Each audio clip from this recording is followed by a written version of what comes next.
வணக்கம் நேர்களே.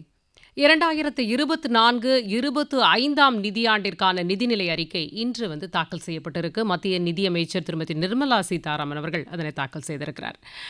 இந்த பட்ஜெட்டை பொறுத்தவரைக்கும் நாட்டுடைய பொருளாதார வளர்ச்சிக்கும் சரி, நாட்டு மக்களுடைய பொருளாதார வளர்ச்சிக்கும் சரி, எந்த அளவிற்கு துணை புரிய போகிறது, எந்த அளவிற்கு பலன் அளிக்கப் போகிறது என்பது குறித்து தான் இன்னைக்கு நம்ம பேச இருக்கோம். நம்மோடு பல்வேறு விளக்கங்களை அளிப்பதற்காக இணைந்திருக்கிறார் பொருளாதார நிபுணர் திருமதி கௌரி அவர்கள். அவரை வரவேற்று நம்ம பேசலாம். வணக்கம் மேம். வணக்கம். மேம், இந்த பொதுவாகவே இந்த அரசு சொல்லிக் கொண்டிருக்கக்கூடிய ஒரு விஷயம் என்னன்னா, வளர்ச்சியடைந்த பாரதம் 2047 நம்ம இந்தியாவை ஒரு வளர்ச்சியடைந்த நாடாக உருவாக்க வேண்டும் என்ற லட்சியத்தை இலக்காக கொண்டு நம்ம பயணிச்சுட்டு இருக்கோம். இந்த பட்ஜெட் அந்த திசையை நோக்கி இருக்கா? அதற்கான ஒரு வாய்ப்புகளை ஏற்படுத்தி தந்திருக்கா? எப்படி பார்க்குறீங்க? கண்டிப்பாக. அதாவது எந்த ஒரு துறையிலும் இது முதல்ல நிதியமைச்சர் நிர்மலா சீதாராமன் அவர்கள் 7வது முறையாக தொடர்ந்து செய்யக்கூடிய ஒரு தனித்தன்மை வாய்ந்த பட்ஜெட். எந்த நிதி அமைச்சரும் இதுவரைக்கும் நம்ம பாரதம் இண்டிபெண்டன்ஸ் ஆனதுக்கு பிறகிலிருந்து நிதியமைச்சர் நிர்மலா சீதாராமன் அவர்கள் தான் தொடர்ந்து 7வது முறையாக ஹேட்ரிக் நிதி சமைச்சிருக்காங்க. அப்படி ஒரு பெண்மணி சமர்ப்பிப்பது நம்மளுக்கு எல்லாம் ஒரு பெரிய பெருமை. அந்த ஒரு முன்னுரையோடு இந்த நிதி ஆராய்ச்சி அறிக்கை எதுவும் எலெக்ஷனுக்கு அப்புறமா வர ஒரு பட்ஜெட் அப்படிங்கும்போது பல தரப்பிலும் எதிர்பார்ப்புகள். இப்போ எதிர்பார்ப்புகள் என்பது ரொம்ப சகஜமாக ஆயிடுச்சு. எல்லாரும் எனக்கு இது வேணும், எனக்கு அது வேணும், எனக்கு இது வேணும். தொழில்துறை, உற்பத்தி துறை, சர்வீஸ் செக்டர், காமன் சராசரி மனிதன் எல்லாருக்கும் ஐயோ என்ன இவ்வளோ பணவீக்கம் அதிகமாகிடுச்சு, எனக்கு ஏதாவது இந்த பட்ஜெட்டில் வருமா?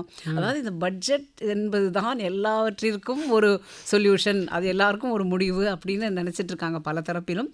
பட் பட்ஜெட் என்பது ஒரு தாக்கல் செய்யக்கூடிய பொருளாதாரத்துக்கு எவ்வளோ என்னென்ன அலோகேட் பண்ணுறாங்க, எப்படி எடுத்துகிட்டு போகிறாங்க அப்படிங்கிறது ஒரு கொடுப்பாங்க. அது தவிரவும் முன்னாடியும் பின்னாடியுமே நிறைய அறிவிக்கைகள் வரும். ஸோ இப்போ இந்த பட்ஜெட்டை பொறுத்த வரைக்கும் முதல் 3 மாதங்களுக்கு இன்டரிம் பட்ஜெட்னு ஒன்று சமர்ப்பிச்சிட்டாங்க. இப்போ மிச்சம் உள்ள இந்த 9 மாதத்திற்கு இது கொடுத்துருக்காங்க. ஸோ இது கொடுத்துருக்கிறது என்னென்னா, நீங்கள் கேட்ட கேள்விக்கு ஏற்றாற் போல் விகசித் பாரத் என்று நம்ம 100வது ஆண்டில் நம்ம எப்படி இருக்க போகிறோம் என்ற பாதையை கருத்தில் கொண்டு தான் இந்த பட்ஜெட்டில் ஒரு அம்சமும் அடங்கியிருக்கு. இப்போ நீங்கள் பார்த்தீங்கன்னா போன குவார்ட்டரில் ஃபுல்லாகவே, அதுவும் எஸ்பெஷலி போன மாதங்களில் பார்க்கும்போது பொருட்கள் சார்ந்த, அதாவது நம்ம கரிகாய் சாமானிய மக்கள் வாங்கக்கூடிய வெங்காயம், தக்காளி, உருளைக்கிழங்கு இதிலெல்லாம் விலை ஜாஸ்தி அதிகமாகிடுச்சு. ஸோ தனி மனிதன் என்ன நினைப்பாங்க, இது எல்லாம் பணவீக்கம் அதிகமாக போயிட்டே இருக்குது, இந்த பட்ஜெட் நம்மளுக்கு என்ன செய்ய போகுதுன்னு. ஸோ இதெல்லாம் தாண்டி அதனால் நிர்மலா சீதாராமன் அவர்கள் கொடுத்தபொழுது எப்பவும் அவங்க ஃபஸ்ட் பேராகிராஃப் படிக்கும்போது இந்த தடவை ஃபஸ்ட்டு அவங்க அடித்த ஹெட்லைனே பணவீக்கத்தை எப்படி குறைக்கிறதுங்கிறது ஒரே சென்டென்ஸில் கொடுத்தாங்க. நாங்கள் சப்ளை சைடு, அதாவது பணவீக்கங்கிறது எதனால் வருது, ஒரு பக்கம் தேவையான பொருட்கள் தேவை, இன்னொரு பக்கம் அதை பூர்த்தி செய்யக்கூடாது. அதாவது சப்ளை அண்ட் டிமாண்ட் தான் சொல்லுவோம். ஸோ இப்போ நமக்கு இப்போ அவங்க அதுக்கு ஒரே சென்டென்ஸ் கொடுத்த பதில் என்னென்னா, எதெல்லாம் அதுவும் பெரிஷபிள் குட்ஸு, சீக்கிரம் கெட்டு போகக்கூடிய காய்கறிகள், முட்டை, அந்த மாதிரி பழங்கள் வகை எந்த இடத்துல விளைவிக்கிறதோ, யார் கன்சியூமரோ அவங்களுக்கு சீக்கிரம் அடையிற மாதிரி உள்ள நடவடிக்கைகள் எடுத்திருக்கோம். இந்த இன்ஃப்ளேஷன் கண்ட்ரோலுங்கிறது சப்ளை சைடு எக்கனாமிக்ஸை கட்டுப்படுத்தக்கூடிய பாலிசி மெஷர்ஸு கவர்மெண்ட் எடுக்கும். மற்றபடி மானிட்டரி பாலிசியை ஆர்பிஐ பார்க்கும். இது 2 பேரும் சேர்ந்து தான் இன்ஃப்ளேஷனை குறைக்கக்கூடிய வாய்ப்பு. ஸோ அவங்க கரெக்டாக நாங்கள் சப்ளை சைடில் கரெக்டாக பொருட்களை கொண்டு சேர்த்துருவோம், பதுக்கெல்லாம் இல்லாத பார்த்துப்போம் அப்படிங்கிற அளவில் அவங்க ஃபஸ்ட்டு ஸ்டேட்மெண்ட் கொடுத்தாங்க. அதுவே மக்களுக்கு ஒரு பெரிய பெருமூச்சு விட்டு நல்ல நிம்மதியாக கண்டிப்பாக வரும்னு நினைக்கலாம். அதுக்கப்புறமா தான் அவங்க இந்த பட்ஜெட்டில் என்ன ஃபோக்கஸு, யார் யாருக்கெல்லாம் கொடுத்துருக்காங்க, எப்போவும் எடுத்த மாதிரி நம்மளுக்கு என்றைக்குமே ஆதாரம் விவசாயம் தான். விவசாயத்துக்காக முதல்ல விவசாயிகள், அதுக்கடுத்தது சமுதாயத்தில் கீழ்த்தட்டு பிலோ பாவர்ட்டி லைன் என்று கொடுக்கக்கூடிய ஒரு புவரஸ்ட் ஆஃப் த புவர், ஏழை எளிய மக்களுக்கு. அதுக்கடுத்தது இன்றைக்கி நம்ம நாடு நிறைய யுவசக்தி, யூத் பவர் நிறையா இருக்குது. ஸோ அவங்களுக்கு நிறைய இளைஞர்களுக்கு. அதுக்கு அடுத்தது விமன், மகளிர். இந்த மாதிரி ஒரு 4 ஆங்கிளில் முதல்ல பிரிச்சுட்டு இந்த 4 ஆங்கிள்லையும் கண்டிப்பாக ஜஸ்டிஸ் பண்ணியிருக்காங்க. சரி, நான் நம்ம நீங்கள் சொல்லிட்டீங்க 7வது முறை ஒரு பெண் நம்ம பெருமை கொள்ளணும். ஸோ பெண்ணுக்கு என்ன செய்திருக்கிறாங்க, மகளிருக்கு என்ன விஷயங்கள் இருக்குது? கரெக்ட். ஸோ இப்போது மகளிர் முதல்ல இன்றைக்கி வந்து வீடு, அந்த காலத்துலலாம் யாரும் ஒரு மகள் மேலே ஒரு வீட்டை எழுதி வைக்கிறதோ அந்த மாதிரிலாம் கிடையாது. எப்போவுமே ஆண் மகனுக்கு தான் அதில் உரிமைன்ட்டு அவங்களுக்கு எல்லாம் அப்பா ப்ராப்பர்ட்டி பையனுக்கு போகுங்கிற மாதிரி. அப்புறம் ஒரு சட்டத்திட்டங்கள்லாம் வந்திருக்கு, மகளுக்கும் மகளிர்களுக்கும் பெண் குழந்தைகளுக்கும் உண்டு அப்படின்ட்டு. கேரளா தனி ரூலு. அது அந்த மாதிரிப்பட்ட சட்டத்திட்டங்கள் இருந்தாலும் இன்றைக்கு கூட ஒரு வீடு வாங்கும்பொழுது இப்போ வந்து எல்லாருக்கும் எம்பவர்மெண்ட் இருக்குது. அவங்கவுங்க ஹோம் லோன் போடும்போது ஃபஸ்ட்டு நேம் யார் இருக்காங்களோ அதில் போட்டுக்கிறாங்க. கோபாராயிரம் போடுவாங்க மகளிரை. இதெல்லாம் அர்பனில். இன்னும் கொஞ்சம் 2வது டயர் 3வது டயர் சிட்டிஸ் எல்லாம் போனீங்கன்னா எல்லாமே பெரும்பாலும் ஆண் மகன் பேரில் தான் அது வந்து ஒரு ரிஜிஸ்ட்ரேஷன் நடக்கும். இன்றைக்கி பெண்கள் மேல் ரிஜிஸ்டர் செய்யக்கூடிய ஒரு ப்ராப்பர்ட்டிக்கு சலுகைகள் அதிகம். எஸ், முத்திரை தீர்வைய அதில் வந்து ஸ்டேட் கவர்மெண்ட்டை குறைக்க சொல்லியிருக்காங்க ஸ்டாம்ப் டியூட்டியை. ஸோ இந்த வகையில் ஃபஸ்ட்டு எடுத்த உடனே நீங்கள் வந்து முதல்ல உணவு உடுக்க உடை இருக்க இடம்ங்கிறதுக்கு அந்த இருக்க இடத்துக்கே முதல்ல உங்களுக்கு ஆதாரம் கொடுக்கறதுக்காக பண்ணுறாங்க. அடுத்தது இந்த அர்பன் இன்ஃப்ராஸ்ட்ரக்சர் டெவலப்மெண்ட்னு நகரப்புற மேம்பாட்டு வளர்ச்சியில் முதல்ல அவர் பிரதான் மந்திரி எலெக்ஷனுக்கு அப்புறமா ஃபஸ்ட்டு இது சொல்லும் போதே நாங்கள் வந்து 1 லட்சம் கோடி மக்களுக்கு திரும்பி அந்த பிரதான் மந்திரி வீடு கட்டும் திட்டத்தில் கண்டிப்பாக கொடுக்க போகிறோம்னு சொல்லிட்டு. ஸோ 10 லட்சம்குள்ளே உள்ள இருக்கிறவங்க அந்த இது அவைல் பண்ணிவிட்டு அதில் கண்டிப்பாக பண்ண முடியும். அதில் மகளிருக்கு மேலே நிறையா ரெஜிஸ்ட்ரேஷன் பண்ணணும்னு அவங்க சொல்லியிருக்காங்க. ஸோ அதனால் கண்டிப்பாக இது வந்து அதே போல் இந்த முத்ரா லோன் நீங்கள் எங்கே பார்த்தாலுமே அந்த மகளிருக்கு ஒரு இது இருக்குது. 63,000 லட்சத்திலேருந்து 20 லட்சமாக உயர்த்தப்பட்டிருக்கு. அந்த தருண்ன்ற கேட்டகரியில் வர அது வந்து விமன் சென்டர்டு எம்ப்ளாயி இருந்தாங்கன்னா அவங்களுக்கு இன்னும் கொஞ்சம் அந்த இன்ட்ரெஸ்ட் சப்வென்ஷன்லேயும் கம்மி உண்டு. ஓகே, அது வந்து இந்த பட்ஜெட்டில் சொல்லலை, அது முன்னாடியே சொல்லப்பட்டது. ஸோ அது வந்து நடைமுறையில் இருந்துருக்கு. அதை நம்ம சொல்லணும், நம்ம தான் ப்ரைம் எம்ப்ளாயர் அப்படின்னு சொல்லிட்டு. அப்புறமா அதை தவிரவே மகளிர்கள் நிறையா 2/3 ஆர் மெஜாரிட்டி மகளிர் இருக்கக்கூடிய தொழில் நிறுவனமாக இருந்தால் அதுக்கு சில சலுகைகளும் உண்டு. ஸோ இதெல்லாம் முன்னாடி இருக்கிறதுல இப்போ அது நம்ம சலுகை என்னன்னு தெரிஞ்சுட்டா தான் அதை கேட்க முடியும். சில சமயம் அவங்க வந்து தெரியலன்னா விட்டுருவாங்க. அது பேங்க்லேருந்து எல்லா இடத்துலையுமே நம்மளோட இது என்னங்கிறத கேட்டுக்கணும், இல்லைன்னா விட்டுருவாங்க. ஸோ இந்த மாதிரி இருக்கும்போது இந்த தரம் வந்து பட்ஜெட்டோட தீமே 4 கட்டத்தில் பண்ணியிருக்காங்க. ஏன்னா வேலை வாய்ப்பு தான் இப்போ ரொம்ப எல்லாரையுமே கேட்டுட்ருக்காங்க. எலெக்ஷனுக்கு முன்னாடியுமே வேலை வாய்ப்பு வேணும் இல்லை அப்படின்லாம் சொல்லி தான் வேறு சில இதெல்லாம் பண்ணின போது கூட அந்த எம்ப்ளாய்மெண்ட்டுக்கு கண்டிப்பாக ஒரு முன்னுரிமை கொடுக்கணும்னு சொல்லிட்டு வேலை வாய்ப்பு. அதுக்கு அடுத்தது வேலை வாய்ப்பு எப்படி கிடைக்கும்? நமக்கு திறமை இருந்தால் தானே வேலை வாய்ப்பு கிடைக்கும். ஸோ அந்த திறன் மேம்பாடு, அந்த ஸ்கில் டெவலப்மெண்ட். மகளிருக்கான தங்கும் விடுதிகளை பற்றி இந்த தடவை பேசியிருக்காங்க. அப்புறம் அது யூஸ்வலாக எல்லா பட்ஜெட்லையுமே அவங்க தங்கும் விடுதி அதாவது இருக்கும். அதில் இப்போ என்ன கொடுத்துருக்காங்கன்னா அதை வந்து மேண்டேட்ரியாக பண்ணிட்டாங்க, கண்டிப்பாக இருக்கணும்னு சொல்லிட்டு. முன்னெல்லாம் அந்த ஐஎஸ்ஓ வரும்போது அது மாதிரி பண்ணும்போதெல்லாம் கூட ஒரு விமன் எம்ப்ளாயி இருந்தால் கூட ஒரு தனி கழிப்பறை இருக்கணும் விமனுக்குன்னு ஒரு கணக்கு உண்டு. ஸோ அதெல்லாம் யாருமே பார்க்கறது இல்லை. ஏன்னா இப்போ வந்து மேண்டேட்ரி பண்ணியிருக்காங்க. அடுத்தது வந்து எப்போவுமே இந்த சிறு குறு தொழில் என்று சொல்லக்கூடிய எம்எஸ்எம்இ செக்டர், அவங்க தான் 45% ஆஃப் த இந்தியாவோட எக்ஸ்போர்ட்டுக்கு எல்லாமே காரணம். அவங்க தான் ஜிடிபிக்கு நிறைய நம்மளுடைய நாட்டு இதுக்கு இன்கம்க்கு முக்கியமான காரணமாக இருக்கும்பொழுது அந்த எம்எஸ்எம்இ செக்டருக்கு எவ்ரி பட்ஜெட் ஒரு பட்ஜெட்லேயும் அதுக்கான நல்ல சைஸபிள் அமௌண்ட் அலோகேட் பண்ணுறாங்க. அதற்கான சில திட்டங்களும் இருக்குது. ஆனால் நடைமுறை சிக்கல்கள் நிறையா இருக்குது. அதாவது பேங்க்கில் எனக்கு தெரிஞ்சு என்னுடைய கிளைண்ட் ஒருத்தங்களுக்கு கண்டிப்பாக அந்த 58 மினிட்ஸ்னு ஒரு ஸ்கீம் ஒன்று கொண்டு வந்த போது உடனே போட்டு 58 மினிட்டுக்குள்ளேயே இமெயிலில் நம்ம எல்லாம் டாக்குமெண்ட்ஸ் என்ன தேவையோ அதெல்லாம் அப்லோட் பண்ணி அந்த கிளைண்ட்டுக்கு 59.32 லட்சம் லோன் சேங்ஷன் ஆகிடுச்சு. ரொம்ப சந்தோஷம். இமெயிலில் அவங்களுக்கும் போயிடுச்சு. எல்லாம் பார்த்துட்டு நியரஸ்ட்டு நீங்கள் உங்கள் பேங்க் தான் இருக்கணுங்கிறது இல்லை, அவங்க அந்த நியரஸ்ட்டு என்ன அந்த ஏரியாவில் இருக்கும் அந்த பேங்க்குக்கு அந்த பேங்க் மேனேஜர் கால் பண்ணி உங்களோட லோன் எங்களுக்கு வந்திருக்கு, நீங்கள் ஹார்ட் காப்பி பேப்பர்லாம் சப்மிட் பண்ணிவிட்டு வாங்கிக்கோங்கன்னாங்க. அவங்களுக்கு சந்தோஷம், இப்படி கூட ஒரு கவர்மெண்ட் செயல்படுமான்ட்டு. கடைசியில் அங்கே டாக்குமெண்ட் சப்மிட் பண்ணும்போது வேறு சில சிக்கல்களை பார்த்துட்டு அது அப்புறமா கொஞ்சம் ஆச்சு, அது திரும்பி வேறு லெவலில் எடுத்துகிட்டு போய் பண்ணபடியாச்சு. அது மாதிரி நிறையா நடைமுறை சிக்கல்கள் இருந்தது. அந்த மாதிரி ஒரு அமைப்பு கூட போன தடவை நிர்மலா சீதாராமன் அவர்கள் சென்னை வந்தபோது நாங்கள் ப்ரெசென்ட் பண்ணினோம். இந்த மாதிரி ஒரு இருக்குது, இதை சரி பண்ணணுன்றோம். இப்போ அதெல்லாம் அவங்க வந்து எப்படி மக்கள் சொல்கிறதை கேட்டுட்டு அடுத்தடுத்து செய்கிறாங்கங்கிறது இது ஒரு அத்தாட்சி. இந்த மாதிரி ஒரு பட்ஜெட்டில் எல்லாரும் குறை கூறிட்டு அப்படியே பார்த்துருப்பாங்க, வாங்கி வச்சுப்பாங்கங்கிறது இல்லை, அதை வாங்கி அதை எப்படி நடைமுறை எந்த அளவில் செய்ய முடியுமோ அதை பண்ணியிருக்காங்கங்கிறது ஒரு மிகவும் ஒரு நாட்டோடைய நல்ல வழியில் அது ஒரு கவர்னன்ஸ் எப்படி போகிறதுங்கிறத குறிக்கிறது. அடுத்தது நம்ம எப்போவுமே என் மிடில் கிளாஸை யாருமே கவனிக்கிறது இல்ல, எல்லாமே பணக்காரங்களுக்கு செய்கிறாங்க. சரி. இப்படி ஆ. ஒரு இல்ல நெரட்டிவ் மிடில் போயிட்டு கிளாஸ்க்கு இருக்கும்பொழுது போறதுக்கு முன்னாடி வேலை வாய்ப்புகளை உருவாக்க என்ன வழிவகை செய்யப்பட்டிருக்கிறது இந்த பட்ஜெட்ல? ஏன்னா இன்றைக்கு வந்து அதுவும் ஒரு பேசு பொருளாக தொடர்ந்து இருக்கிறதுனால கண்டிப்பாக வேலை வாய்ப்பை பத்தி நம்ம பேசலாம். அதுவும் மேலும் இளைஞர்களுக்கு வந்து அதுவும் முதல் தடவையா வந்து வேலைக்கு சேரக்கூடிய இளைஞர்களுக்கு வந்து அதில் ஒரு இன்சென்டிவ்ஸ். மொத்தம் 3 ஸ்கீமுங்க. ஆ. எப்படின்னா அது மொத்தம் இவங்க வந்து என்ன பண்ணியிருக்காங்க, 9 ப்ரையாரிட்டியாக ஒரு முக்கியத்துவமாக 9 பாயிண்ட்ஸாக கொடுத்துருக்காங்க. அதில் வந்து என்ன கொடுத்துருக்காங்கன்னா, நீங்கள் வந்து வேலை வாய்ப்பு பெருக்கிறதுக்கு 3 வேலை பார்ப்பவர்களுக்கும் சரி, முதலாளிகளுக்கும் சரி, கொடுப்பவர்களுக்கும் சரி. 2 பேருக்குமே பெனிஃபிட் இருந்தால் தானே, எனக்கு ஏதாவது சலுகை இருந்தால் தானே நான் வேலையில் ஒன்று வச்சுக்க முடியுன்ற ஒரு எண்ணமும் முதலாளிகளுக்கும் இருக்கும் இல்லையா? அவர் தானே அந்த இபிஎஃப்ஓலலாம் பண்ணி பணத்தெல்லாம் ஒழுங்காக காட்டணுன்ட்டு. ஸோ அதனால் அழகாக 2 பேரோட சைக்காலஜியும் புரிஞ்சுக்கிட்டு இந்த ஒரு 3 ஸ்கீம் ஒன்று அழகாக கொடுத்துருக்காங்க. அதில் எப்படின்னா, முதல் முறையாக வேலைவாய்ப்பு தேடக்கூடிய இளைஞர்களே வேலைக்கு எடுத்துக்கொள்வதற்கு 15,000 ரூபாய் அவங்களுக்கு ஒரு மாதத்து அவங்க எவ்வளோ சம்பளத்தில் வேணால் சேரட்டும். 15,000 ரூபாய் அதற்கான அதாவது வந்து சம்பளம் 1,00,000க்குள்ளே இருக்கணும். சம்பளம் 1,00,000க்குள்ள இருக்கணும். 15,000 ரூபாய் 3 இன்ஸ்டால்மெண்ட்டாக கொடுப்பாங்க. ஆ. ஸோ இது கொடுக்கும்போது எனக்கு என்ன தோணுச்சுன்னா, 6,000 ரூபாய் விவசாயிகளுக்கு கொடுக்குறாங்க. ம், ம், ம். விவசாயிகளுக்கு 6,000 ரூபாய் கொடுக்கும்போது வேலை இல்லாத பட்டதாரிகளுக்கு கொடுக்கலாம்ல. ஆ, ஆ. அது ரொம்ப அழகாக சிந்திச்சு அவங்க அந்த 15,000 ரூபாய் 3 இன்ஸ்டால்மெண்ட்டில் கொடுக்கறதுக்கு.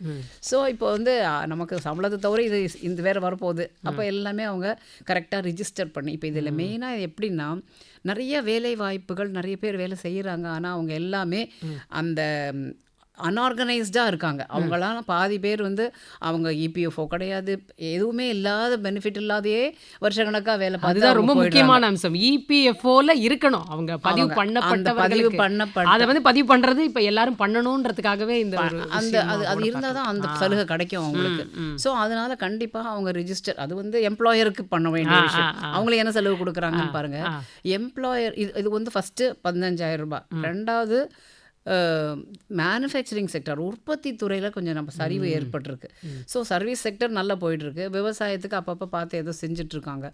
பட் இந்த உற்பத்தி துறையில் என்ன ஆயிருக்குன்னா, அதில் கொஞ்சம் பின்னடைவு இருக்குது. ஏன்னா அதில் இம்போர்ட் காஸ்ட் ஜாஸ்தி ஆகிடுறது, ஏதோ காரண காலத்தை அதோட சீப்பராக பொருட்கள் வந்து நம்ம சைனா மேக் வந்து இறங்கிடுதுன்னா இங்கே உற்பத்தி பண்ணுற காஸ்ட் ஜாஸ்தியாக இருக்குங்கிறதுனால கொஞ்சம் அது சுணக்கம் இருக்கு. அந்த அந்த உற்பத்தி துறைக்கு வேலை வாய்ப்பை பெருக்கணும். அப்போ நம்ம இன்டர்னல் நம்ம உள்நாட்டு உற்பத்தி அதிகரிக்கணும் அப்படிங்கிற காரணத்தினால அவங்க என்ன செஞ்சுருக்காங்க, இந்த உற்பத்தி துறையில் இப்போ முதல் முறையாக வேலை வாய்ப்பை தேடி கொடுக்குற அவங்களுக்கும் இந்த ஒரு 1,00,000க்குள்ளே இருக்கிறவங்களுக்கும் ஒரு சில சலுகைகளை கொடுத்துருக்காங்க. ரெண்டாவது என்னென்னா, எம்ப்ளாயர்ஸ் தொழில், அதாவது முதலாளிகளுக்கு என்னென்னா, அவங்க கட்டக்கூடிய இபிஎஃப்ஓவில் கரெக்டாக அவங்க கொடுக்குற சம்பளம் இல்லை, அவங்க வந்து கொடுக்கக்கூடிய இபிஎஃப்ஓவில் 3,000 ரூபாய் per employee per month for 2 years. Super பெனிஃபிட்டுங்க. 2 வருடங்களுக்கு மாதம் 3,000 ரூபாய். ஒரு இப்போ நீங்கள் வந்து ஒரு 1,000 பேர் நீங்கள் ஒரு சின்ன தொழில், ஒரு கிண்டியில் ஒரு சின்ன இண்டஸ்ட்ரியல் எஸ்டேட்டில் ஒரு 200-300 பேர் இருக்கிறவங்க, இன்னொரு ஒரு 50 பேர் அவங்க எக்ஸ்ட்ரா பண்ணுறாங்கன்னு வச்சுக்கோங்களேன். ஒரு நபருக்கு 3,000னா 1,50,000 ருபீஸ் அவருக்கு பெனிஃபிட் ஆகிடும் on a period of time. அப்படியே வரும்பொழுது அவரும் நிறையா சேர்க்கலாம், அவர் நிறைய லோன் எடுத்து அடுத்த மிஷினை போடலாம். எம்ப்ளாயர் லேபரை மட்டும் வச்சு என்ன பிரயோஜனம்? அந்த மாதிரி அந்த ஒரு ரொம்ப பியூட்டிஃபுல்லாக அந்த வேலை வாய்ப்பு அங்கே கொடுத்துருக்காங்க. இது தவிர அக்ரிகல்ச்சர் ரெசிலியன்ஸ், அங்கங்கே ரிசர்ச், அங்கங்கே நீங்கள் பார்த்தீங்கன்னா இந்த இனோவேஷன், நம்ம இந்தியா வந்து இஸ்ரேல் நிறையா இனோவேஷன் பண்ணோம், ஆனால் அது உலகத்துக்கு தெரியாது, வேறு விஷயம். நம்ம இந்தியன் இனோவேஷன் வந்து உலக நாடுகளில் ரொம்ப போற்றப்படக்கூடிய இனோவேஷன். நம்ம அப்படியே ஹாச் பாஸ்ன்னு ஏதோ வச்சோம் கவுத்தோன்னு செய்ய மாட்டோம். அது செய்யக்கூடியது process from the beginning till the end எல்லாம் டாக்குமெண்டடாக நீட்டாக இருக்கும். ஸோ அதனால் நம்ம இந்தியன் இனோவேஷன்ஸு உலக அளவில் ரொம்ப பாராட்டப்படக்கூடியது. அதனால் நம்ம இனோவேஷன் எப்படி பண்ணணும் அப்படின்னா, அட்டாமிக் எனர்ஜியிலேருந்து ஸ்பேஸ் செக்டர்லேருந்து இனோவேஷன் பண்ணக்கூடியவங்களுக்கு, ஏன்னா இப்போ நம்ம அடுத்தது எரிசக்தியை பற்றி ஒரு தனி ப்ரையாரிட்டி கொடுத்துருக்காங்க. அதுலேயுமே நியூக்ளியர், இப்போ எல்லாமே நம்மளுக்கு வந்து எரிபொருள் நிறையா நம்ம கோல் என்று சொல்லக்கூடிய இம்போர்ட் பண்ணுறோம்.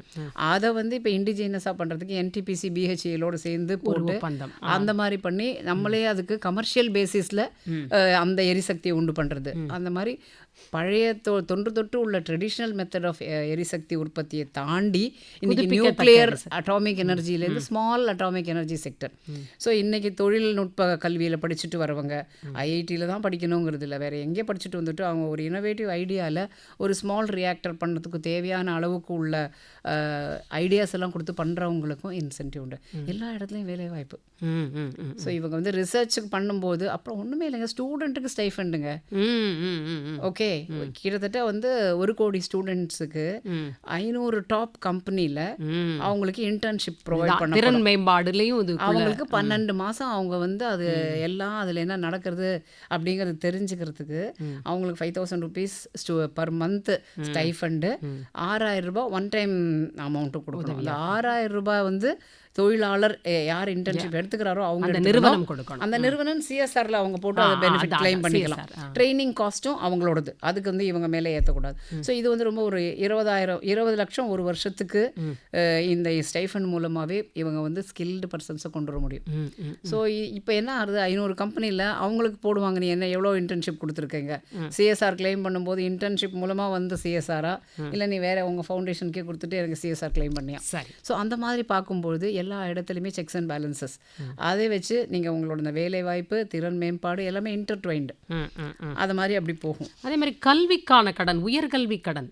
அது பற்றியும் ஒரு 10 லட்சம் இருக்குது. அதுவும் எந்த திட்டத்திலும் பலனடையாதவர்களுக்குன்றதுல தான் அங்கே ஒரு ஸ்பெசிஃபைட் பாயிண்ட்டாக நான் புரிஞ்சுக்கிறேன். ஏன்னா அரசின் திட்டத்தில் பலன் கிடைக்கும் பொழுது கூட பரவாயில்ல, பலன் கிடைக்காதவங்க எல்லாருமே இதுக்குள்ளே வரணும், அனைவரையும் உள்ளடக்கிய ஒரு வளர்ச்சியை கொண்டு போகணுன்றதுக்காக அந்த ஒரு விஷயமாகவும் இருக்குது. இது எல்லாமே அவங்களுக்கே சீட்டு கிடச்சி படித்து வெளியில் வரதே கஷ்டம். அது சீட்டு கிடச்சதுக்கப்புறமா பணம் கட்டுறதுக்கு கஷ்டப்பட்டு ஒரு படிக்க முடியாத சூழலில் தள்ளப்படக்கூடாது. அவங்க இன்றைக்கி எல்லோரும் பார்த்தீங்கன்னா சிஏ படிக்கிறவங்களோ அவங்கெல்லாம் ஆட்டோ படித்த ஆட்டோவில் ஆட்டோ ஓட்டுறவருடைய பெண்ணெல்லாம் வந்து இன்றைக்கி சிஏ ஃபஸ்ட் அட்டெம்ப்டில் பாஸ் பண்ணியிருக்காங்க, அவங்க வந்து ஐஏஎஸ் பாஸ் பண்ணியிருக்காங்கலாம் வரும்பொழுது ரொம்ப ஒரு நம்மளுடைய கல்வி வளர்ச்சி எவ்வளோ அளவுக்கு பின்தங்கிய இடங்களில் கூட சென்று நல்லா போயிருக்குங்கிறது தெரியுது. ஹையர் எஜுகேஷனுக்கும் நிறையா என்ரோல்மெண்ட் ரேஷியோ 57% தான் இருந்தாலும் அதை இன்னும் எப்படி மேம்படுத்தி கொண்டு வரலான்றதுக்கு இந்த மாதிரி லோன் கொடுத்தா நான் லோனை வச்சு படிச்சுக்கிறேன், நான் அதை வச்சு அடைச்சிடுவேன் அப்படின்ற அதுலேயும் 1 லட்சம் மாணவர்களுக்கு வட்டியில் ஒரு 3% இன்ட்ரெஸ்ட் சப்வென்ஷன். எப்படியா இருந்தாலுமே அவங்க வந்து படிக்கிற பீரியடில் கட்ட தேவையில்லை. சரி. அதுக்கப்புறமா அவங்க வேலை அதுக்கு வந்து ஒரு இந்த டைம் கொடுப்பாங்க, மொரட்டோரியம் பீரியட்னு, வேலை கிடைக்கிற பீரியட்னு சொல்லிட்டு. இப்போ 500 கம்பெனியில் அதுக்குள்ளேயே அவங்க வந்து இன்டர்ன்ஷிப் போயிட்டு ரெடி ஆகிடுவாங்க. ஆமாம். அந்த 5,000 60,000 ரூபாயே அவங்க இதில் பாதி இன்ட்ரெஸ்ட் கட்டிடுவாங்க. கரெக்ட். ஸோ இப்போ முன்னெல்லாம் வெளிநாட்டில் போகிறவங்கலாம் 20 லட்சம் 30 லட்சம்லாம் போய் லோன் எடுத்துன்னு படிச்சுட்டு இல்லை லோன்லாம் அடைச்சிட்டான் என் பையன்வாங்க. அந்த நிலைமை இந்தியாலேயும் வரும். அந்த அளவு உயர்கல்வியை உயர்த்தி கொண்டு போகிறதுக்காக செய்யக்கூடியதான் இந்த அடித்தளங்கள். அதாவது வேலை வாய்ப்புலையும் வந்து நீங்கள் சொல்லிட்டீங்க. அடுத்ததாக வந்து தொழில் துறையினருக்கு டேக்ஸில் என்ன பெனிஃபிட்ஸ் இருக்குது, என்னது தான் நமக்கு சீப்பாக கிடைக்கும்? ஏன்னா எப்பயுமே வந்து ஒரு எதிர்பார்ப்பு இருக்கும், டேக்ஸ் அப்படின்ன உடனே எது குறையுதுப்பா, எந்த வரி குறையுது, சுங்க வரி குறையுதா, கலால் வரி குறையுதா, நமக்கு என்ன பெனிஃபிட் கிடைக்கும் அப்படின்னு அந்த மாதிரியான பெனிஃபிட்ஸ். இப்போ வந்து இதில் வந்து நேர்முக வரி மறைமுக வரின்னு சொல்லும்போது இந்த ஜிஎஸ்டியில் ரேஷனலைசேஷன், ஜிஎஸ்டியில் இதுக்கு ஜாஸ்தி இருக்கக்கூடாது அதுக்கு கம்மி இருக்கக்கூடாதுன்றது ஜிஎஸ்டி கவுன்சிலுக்கு போயிட்டே இருக்கும். அதை வந்து எல்லா நிதி அமைச்சர்களும் சேர்ந்தது தான் அந்த ஜிஎஸ்டி கவுன்சிலில். ஸோ எல்லா மாநில நிதி அமைச்சர்கள் சேர்ந்தது தான் அந்த ஜிஎஸ்டி கவுன்சில். அதை வச்சு அவங்க வந்து எந்தெந்த பொருட்களுக்கு ஜாஸ்தி கூடலாம் செஞ்சிட்ருக்காங்க. பட் இப்போ வந்து நீங்கள் பார்த்தீங்கன்னா இந்த பட்ஜெட்டில் ஒரு அதிரடியாக கஸ்டம்ஸ் டியூட்டி ஒரு துறை வாரியாக அவங்க லிஸ்ட் பண்ணாங்க. ஃபஸ்ட்டு எடுத்தோடனே கேன்சரில் 3 மெடிசன்ஸ்க்கு ஃபுல் அபாலிஷ்டு, 100% அதுக்கு வந்து கஸ்டம்ஸ் டியூட்டி கிடையாது. ஸோ அதனால் எத்தனை உயிர்களை காப்பாற்ற முடியும். சரி. அந்த மாதிரி ஷிப்பிங், க்ரூஸ், ஸ்பெஷல் க்ரூஸ்லாம் அதெல்லாம் வந்து நம்ம சினிமா படத்தில் பார்க்குறதுக்கு தான் அப்படின்னு இல்லாத நீங்கள் கூட அந்த க்ரூஸில் போகிறவங்களோடதுல என்னென்ன பெனிஃபிட்ஸ்லாம் உண்டு, அதில் வந்து லேண்டிங் சார்ஜஸ் சில இதெல்லாம் இருக்கும், அந்த நுணுக்கங்கள்லாம் உள்ள கஸ்டம்ஸ் டியூட்டிலாம் குறைச்சிருக்காங்க. ஸோ தட் இப்போ வந்து ஏர்போர்ட்லாம் பார்க்காத ஜனங்க இன்றைக்கி பார்த்தா ஏர்போர்ட்டில் சாமானிய மக்களும் பஸ் ஸ்டேஷன் மாதிரி ட்ரெயின் மாதிரி போயிட்டுருக்காங்க. அந்த நிலைமை க்ரூஸில் போகிறதும் ஒரு 5-6 வருஷங்களில். அந்த மாதிரி அந்த ஷிப்பிங் இண்டஸ்ட்ரி, தென் ஒரு செக்டராக பார்த்து எலக்ட்ரானிக்ஸ், மொபைல் எது சீப்பாக வரும்னு கேட்டிங்கல்ல, மொபைல் சார்ஜஸ் எல்லாம் சீப்பாக வரும், அதில் உள்ள கஸ்டம் டியூட்டிலாம் குறைஞ்சிருக்கு. பிறகு சில எதெல்லாம் வந்து இந்த அமோனியம், சில 23 மினரல்ஸ், அதெல்லாம் எதை யூஸ் பண்ணுறது தொழில் துறையில் உற்பத்தி செய்யக்கூடியதுக்கெல்லாம் இம்போர்ட் பண்ணும்போது அதுக்குள்ள வரிச்சலுகைகள் கொடுத்துருக்காங்க, குறைஞ்சிருக்காங்க.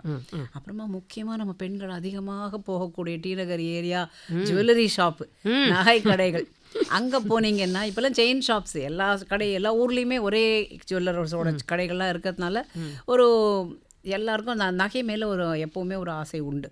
அப்படி பார்க்கும்பொழுது அதில் வந்து இப்போ இன்றைக்கே இந்த பட்ஜெட்டுக்கு அப்புறமா 2080 ரூபா ஒரு சவரனுக்கு நகை விலை குறைஞ்சிடுச்சு. சரி, 6%க்கு குறைச்சிட்டாங்க அவங்க. 6% வரைக்கும் 14லேருந்து 6% 6% குறைச்சிருக்காங்க. ப்ளஸ் சில்வர்லேயும் குறைஞ்சிருக்கு, பிளாட்டினமில் 6.5% இந்த மாதிரி கொடுத்துருக்காங்க. இது கண்டிப்பாக இது என்னென்னா இப்போ இம்போர்ட்ஸோ அல்லது இல்லீகல் இது மாதிரி வராத பார்த்துக்கிறது கஸ்டம்ஸ் உள்ளவங்க ஹேண்டில் பண்ணிப்பாங்க. பட் இது வந்து நிச்சயமாக கன்சம்ஷன் ஜாஸ்தியாகும். இல்லை, ஆக்சுவலாக நகைக்கடை வியாபாரிகளை அதை வந்து ஒரு கோரிக்கையாகவே வச்சுக்கிட்டே இருந்தாங்க. அது குறைக்கப்படணும், ரொம்ப அதிகமாக இருக்குது அப்படின்னதை இந்த தடவை அதையும் சேர்த்து இதில் இந்த பட்ஜெட்டில் வந்து அவங்க பரிசீலனையில் எடுத்துக்கிட்டு அதை செயல்படுத்தியிருக்கிறாங்க அப்படின்றத பார்க்க முடிகிறது. ஏன்னா இப்போ நகையோட விலை ஏறிக்கிட்டே போகும்போது சாமானியனுக்கு ஐயோ நம்ம வாங்க முடியாதோன்னு தோணும் பொழுது கொஞ்சம் குறையுது அப்படின்னும் போது அவர்களும் அதை வாங்கி அதுலேயும் ஒரு முதலீடு பண்ணக்கூடிய ஒரு வாய்ப்பை ஏற்படுத்தி கொடுத்துருக்காங்கன்னு பார்க்க முடியுது. அடுத்ததாக நம்ம இப்போ நடுத்தர மக்களுக்கு வருவோம். எப்பயுமே வந்து ஒரு 4 வருஷமாகவே கொஞ்சம் நம்மளுடைய வந்து வரி விதிப்பு வந்து முறையில் அதிக அளவில் மாற்றங்கள் இல்லாமலே போயிட்டு இருந்தது. ஸோ ரொம்ப ஆவலோட எல்லாருமே எதிர்பார்த்தாங்க என்ன மாறும். ஆனால் இப்போ புதிய வரி விதிப்பு முறையில் தான் சில மாற்றங்கள் நிகழ்ந்திருக்கிறத பார்க்க முடியுது.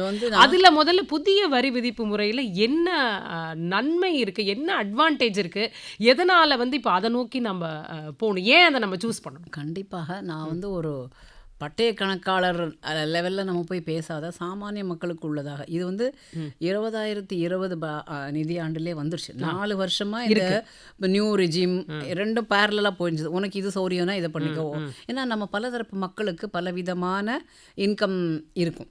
அதை பொறுத்து சிலது வந்து இப்படி இந்த இதில் போனால் கொஞ்சம் பெனிஃபிட்னு, இந்த பக்கம் போனால் கொஞ்சம் ஜாஸ்தின்னு கொஞ்சம் இனிஷியல் ஸ்டேஜஸில் வந்து ஃபஸ்ட்டு 2-3 இயர்ஸில் கொஞ்சம் பார்த்து எல்லாம் பண்ணிகிட்டு இருந்தாங்க. இப்போ பார்க்கும்போது இது வந்து மிஸ் செல்லிங்னு ஒன்று சொல்லுவோம். அதாவது வந்து உங்களுக்கு ரொம்ப ரொம்ப தெரிஞ்சவர் உங்கள் ரிலேட்டிவ்ஸும் எல்ஐசி ஏஜெண்ட்டாக இருப்பாங்க. நான் எல்ஐசியை குறை சொல்லவில்லை, கண்டிப்பாக எல்லாருக்கும் காப்பீடு தேவை. ஆனால் அதை வந்து இன்வெஸ்ட்மெண்ட்னு சொல்லி மிஸ் செல்லிங் பண்ணி ஒரு வீட்டில் பார்த்தா 10 எல்ஐசி பாலிசி வச்சுருப்பாங்க. எல்ஐசி பாலிசி ரிட்டர்ன் அதோட மெச்சூரிட்டி பீரியடில் மேடம் 4% 5%. இன்றைக்கி நீங்கள் பேங்க்கில் ஒரு எஃப்டி வச்சா கூட ஒரு 7% கிடைக்கும். ஒரு கம்பெனி எஃப்டி வச்சாலுமே 12% வரைக்கும் போகலாம். நீங்கள் ரொம்ப சுணுக்கங்கள்லாம் தெரிஞ்சு நீங்கள் ஸ்டாக் மார்க்கெட் போவானா ஒரு மியூச்சுவல் ஃபண்டில் போட்டால் கூட 15% கிடைக்கும். இப்படியெல்லாம் விட்டுவிட்டு ஏங்க இதில் மாதிரி மிஸ் செல்லிங்கில் இறங்கி 5%ல் உங்கள் நிதியை பிளாக் பண்ணணும்.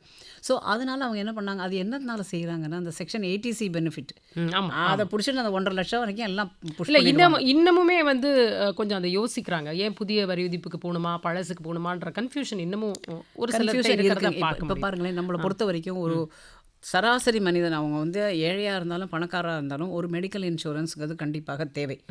ஒரு மருத்துவ காப்பீடு, அந்த மருத்துவ காப்பீடு கண்டிப்பாக எடுக்கத்தான் போகிறாங்க. நீங்கள் அது வந்து ரிபேட் கிடைக்கிறதோ கிடைக்கலையோ நீங்கள் கண்டிப்பாக எடுக்கணும். அது கண்டிப்பாக அது அத்தியாவசிய தேவை. அதுக்கு என்ன நீங்கள் எடுக்கிற ப்ரீமியம் பாலிசிக்கு ஒரு 25,000 வரைக்கும் கட்டுறதுக்கு வரிச்சலுகையே இல்லைனாலும் பரவாயில்ல. எனக்கு மற்றபடியில் எனக்கு அது பெனிஃபிட் இருந்ததுன்னா நான் அது நீண்ட காலத்தை பார்ப்பேன்னா இன்றைக்கி எனக்கு கிடைக்கிற பெனிஃபிட்டை மட்டும் பார்ப்பேன்.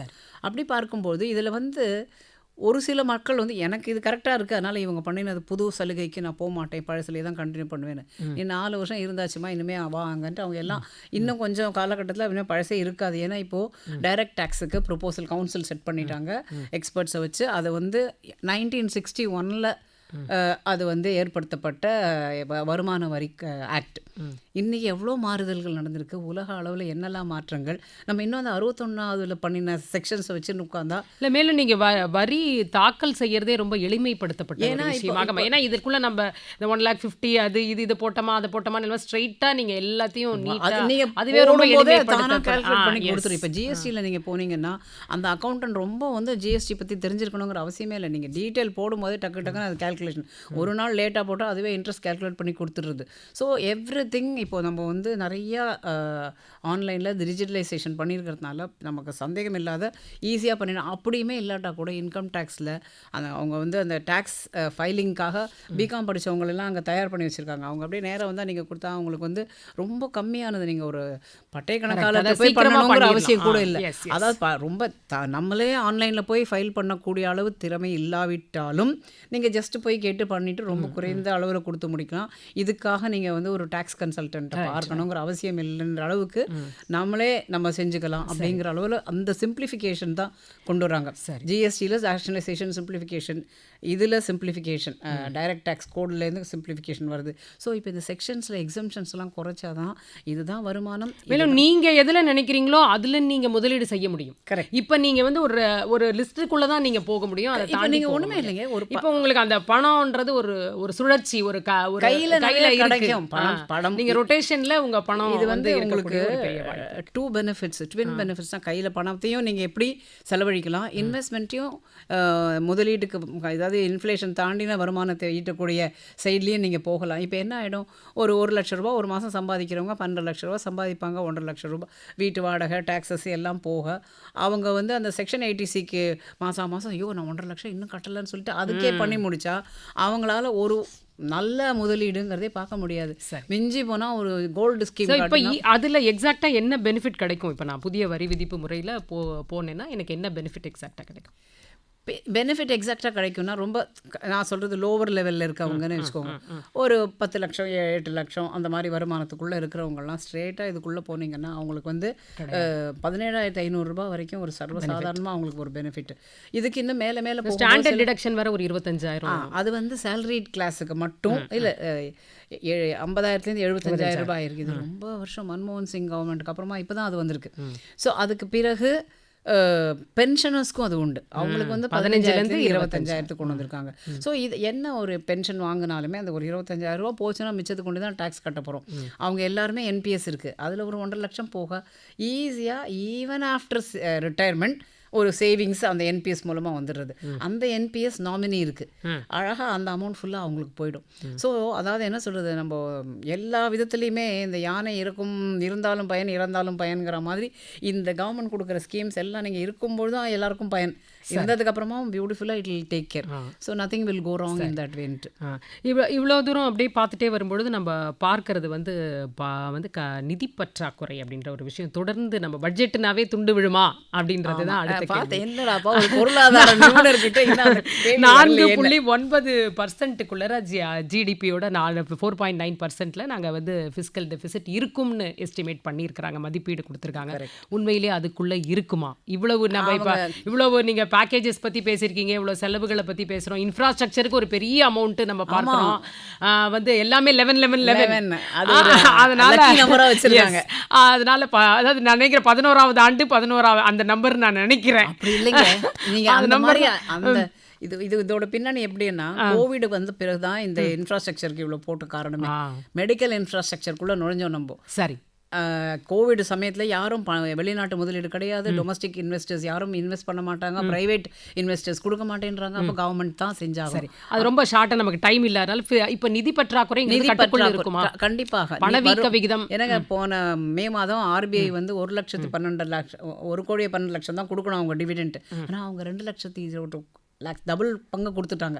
ஆல்ரெடி அவங்கக்கிட்ட 1 லட்சம் கோடி ஈஸியாக கையில் இருக்குது. அதனால் சந்தேகமே இல்லை இந்த ஃபிஸ்கல் டெபிசிட் நிதி பற்றாக்குறைங்கிறது என்ன. ஸோ நம்ம வந்து 3வது பெரிய பொருளாதார நாடாக வந்து போகக்கூடிய திசையை நோக்கி பயணிச்சுட்டு இருக்கோம் அப்படின்னு நான் புரிஞ்சுக்கலாமா? கண்டிப்பாக. ஏன்னா இந்த ஃபிஸ்கல் டிசிப்ளின்னு சொல்லுவோம், இது இருந்தால்தான் வெளிநாட்டு நிறுவனங்கள், வெளிநாட்டு இன்ஸ்டிடியூஷன்ஸ் வந்து நம்மளுடைய மதிப்பீடு இது கொடுப்பாங்க, வாட் யூ கால் ரேட்டிங்.